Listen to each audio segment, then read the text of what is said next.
مرزائی شکار ہے، بدعتی فرار ہے، دشمن فقہ کی تو چیخ اور پکار ہے۔ نحمده ونصلي على رسوله الكريم أما بعد فأعوذ بالله من الشيطان الرجيم بسم الله الرحمن الرحيم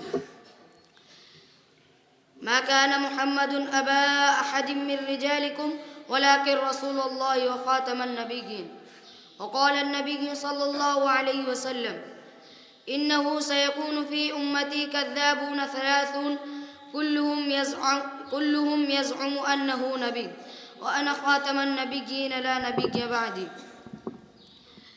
أو كما قال عليه الصلاة والتسلیم۔ محترم صدر جلسہ اور میرے تعلیمی زندگی کے ہم سفر ساتھیوں، آج کے اس مبارک موقع پر میں آپ کے سامنے ایک تقریر پیش کرنا چاہتا ہوں۔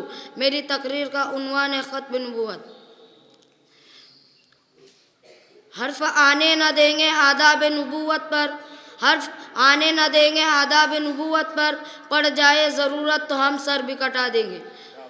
محترم صدر جلسہ، محترم حضرات، حدیث میں ہے کہ میری امت میں 30 جھوٹے پیدا ہوں گے جو نبوت کا دعویٰ کریں گے، حالانکہ میں خاتم النبیین ہوں، میرے بعد کوئی نبی نہیں۔ محترم حضرات، بہرحال اسلام کے جہاں اور عقائد ہے، ان میں سے ایک ختم نبوت کا عقیدہ ہے جو ضروریات دین میں سے ہے، اور اس کا منکر کافر ہے، اور اس کا غلط سلط تعویل کرنے والا زندیق ہے، اور ایسا مدعی نبوت واجب القتل ہے۔ اسلاف سے یہی توارث چلا آ رہا ہے۔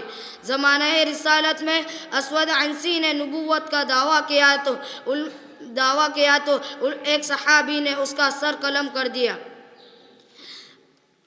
مسیلمہ کذاب نے ختم نبوت کی مضبوط چٹان سے ٹکرانا چاہا تو چورا چور ہو گیا۔ اس کے پاس 40,000 کا لشکر ہے اور خالد بن ولید اپنا 13,000 کا لشکر لے کر پہنچا تو ان میں سے بقول بعض 17,000 بقول بعض 20,000 مقتول ہوئے۔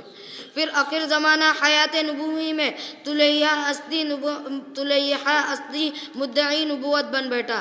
اس کی سرکوبی کے لیے حضور نے ایک لشکر روانہ کیا۔ وفات نبوت کی خبر سن کر یہ لشکر واپس آ گیا۔ پھر دور صدیق میں حضرت خالد بن ولید کو اس کی سرکوبی کے لیے روانہ کیا گیا۔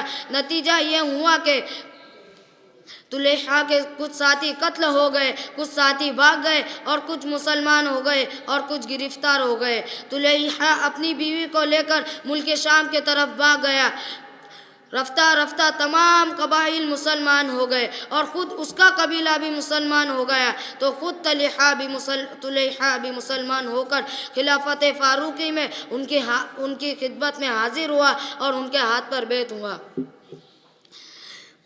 عبد الملک بن مروان کے دور میں ایک شخص نے نبوت کا دعویٰ کیا تو علماء سے استفسار کے بعد اس کو قتل کر دیا گیا۔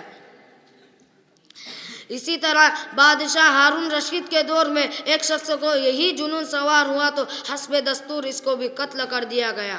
لیکن دور نبوت میں جہاد میں شہید ہونے والے صحابہ کی تعداد 204 ہے۔ محترم حضرات، اسی طرح 1840 عیسوی میں قصبے قادیان ضلع گورداس پنجاب میں مرزا غلام احمد قادیانی پیدا ہوا۔ اگر تاریخ اٹھا کر دیکھو گے تو ایک ختم نبوت کا دعویٰ کرنے والوں وہ مرزا غلام احمد قادیانی سیالکوٹ کی کچہری میں 15 روپے ماہ پر کام کرتا تھا، اور بھی ہوتے ہوتے وہ کبھی مجدد اور کبھی مہدی اور کبھی عیسیٰ اور کبھی نبی اور کبھی مستقبل نبی بن بیٹھا۔ ارے مجھے بتلاؤ کہ وہ مردود جو ایک کچہری میں 15 روپے مہینے سے کام کرتا تھا، وہ نبوت کا دعویٰ کرنے لگا، وہ نبی ہونے کا دعویٰ کرنے لگا۔ جب وہ ختم نبوت کی مضبوط چٹان سے ٹکرایا تو یہ ناموس سے رسالت پر مٹنے والوں، کیا تم نہیں جانتے کہ وہ مردود کو اللہ نے کس طرح ذلیل کیا؟ کیا تم نہیں جانتے کہ اللہ رب العزت نے اس کا کیا حشر و انجام کیا؟